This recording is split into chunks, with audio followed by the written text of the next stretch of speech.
Because if your mines are already closed, these are deposit, these are the money of Justice Corona, and they were not registered. Therefore, he has violated the provisions of SAL-N, Your Honor.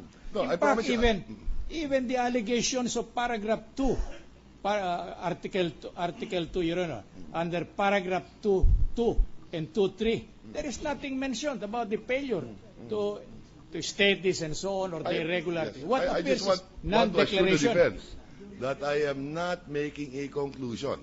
I'm just trying to understand the evidence presented here, whether testimony or documentary, and what is being presented by both the prosecution and the defense. Because right now, that's the way I see it, and this is the more important, I think, issue now, is that we're almost done with the real properties. And we're already now this has relevance to cash in bank, liabilities as reflected in the SAL-Ns. And I promise the defense that I will listen to every piece of evidence Thank you. that you will present in this court. Thank you, Your Honor. And seek some clarification if necessary, similar with the prosecution.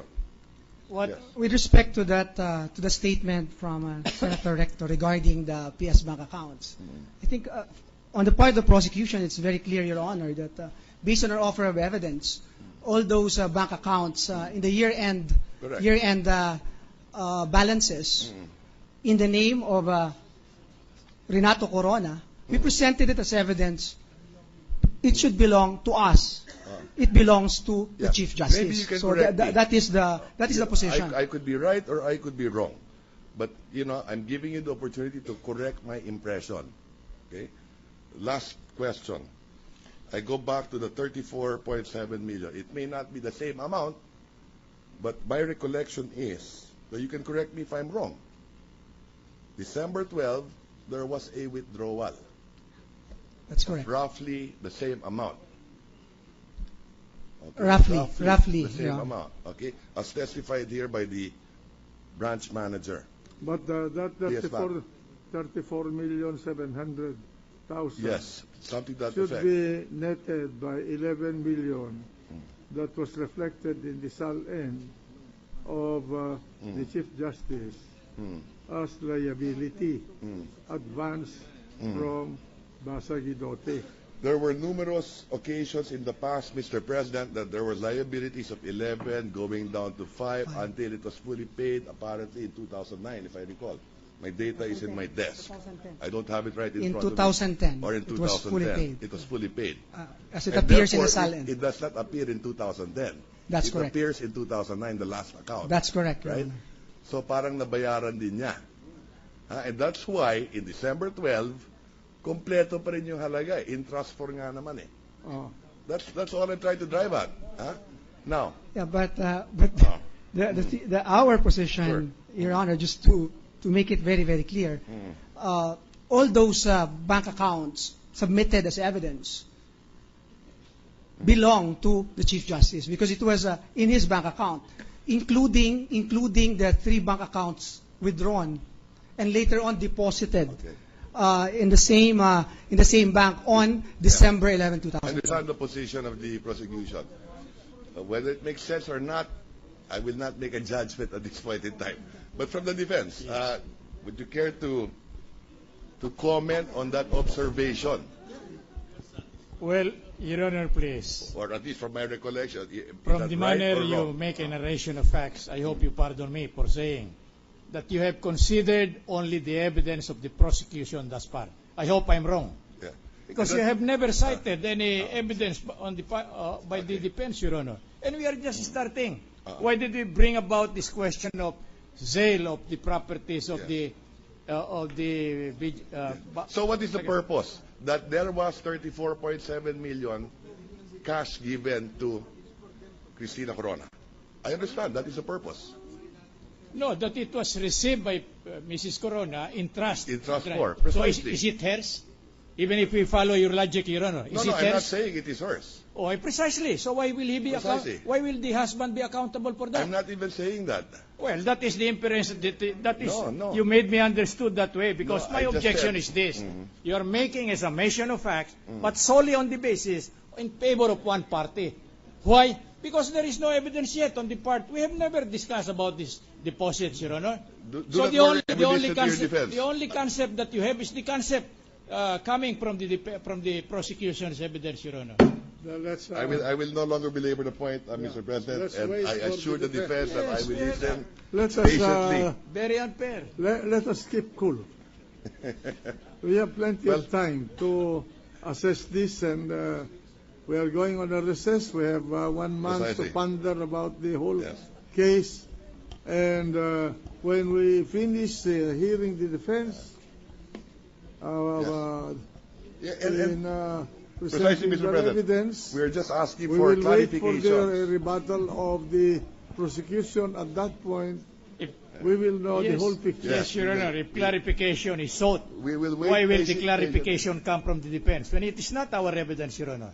Is Yeah, that not unfair? We understand. I understand. Thank you, The Mr. President. I clarification will no must longer come from belabor the the point. prosecution, not from the defense. That's not our evidence, Your Honor. In fact, we are just starting. We have not yet presented the Chief Justice if he will testify, the wife, Your Honor. That's my point. All the summation made by the Honorable Chairman Rector, Your Honor, appears to be on the basis solely of the evidence for the prosecution. And to us, it appears, and I hope the court will understand us. Wait a minute, counsel. In fairness to to Senator Recto,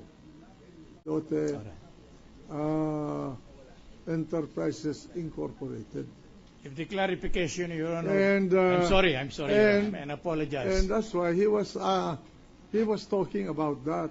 That amount was deposited in the according to the check deposited in the account, in the deposit account of Mrs. Corona. Whether it was included among the alleged bank deposits of the Chief Justice has not been shown by any evidence. Precisely, Your Honor. If the question or the clarificatory question were limited to those facts testified by the Honorable ex-Mayor Atienza, we'll have no problem, Your Honor. Our problem is the apprehension of apparently unfairness to the defense because hindi pa kami nagsisimula insofar as the deposit is concerned. We never have touched that in our evidence, Your Honor. Correct. But the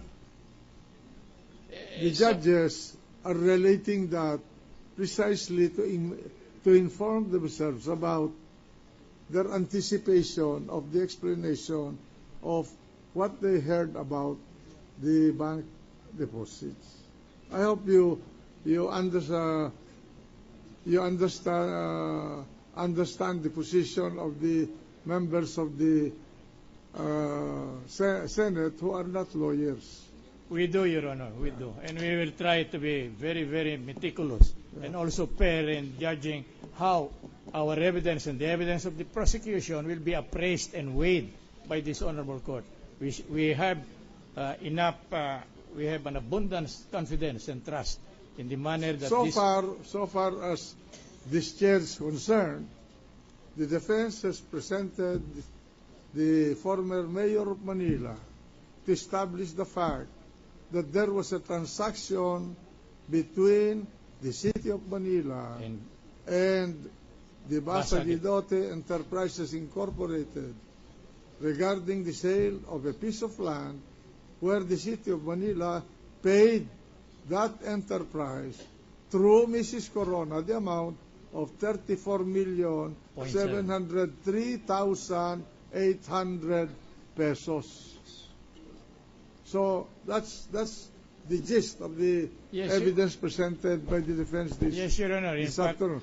In Where fact, that 34,703,800 pesos moved in the financial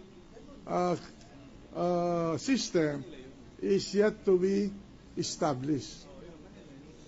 yes, Your Honor. In fact, the court will note that And how that amount was treated by all the accounts where it moved. okay. Okay? Okay, Your Honor. Thank you very much for the clarification. Majority Floor Leader.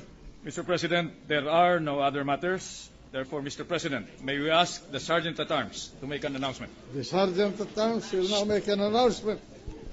Please all rise. All persons are commanded to remain in their places until the Senate President and the Senators have left the session hall. Mr. President, there being no other business for the day, I move that we adjourn until 2 p.m. of Monday, 7 May 2012. Is there any objection? The chair hears none. The trial is hereby adjourned until 2 o'clock in the afternoon of Monday, May 7, 2012.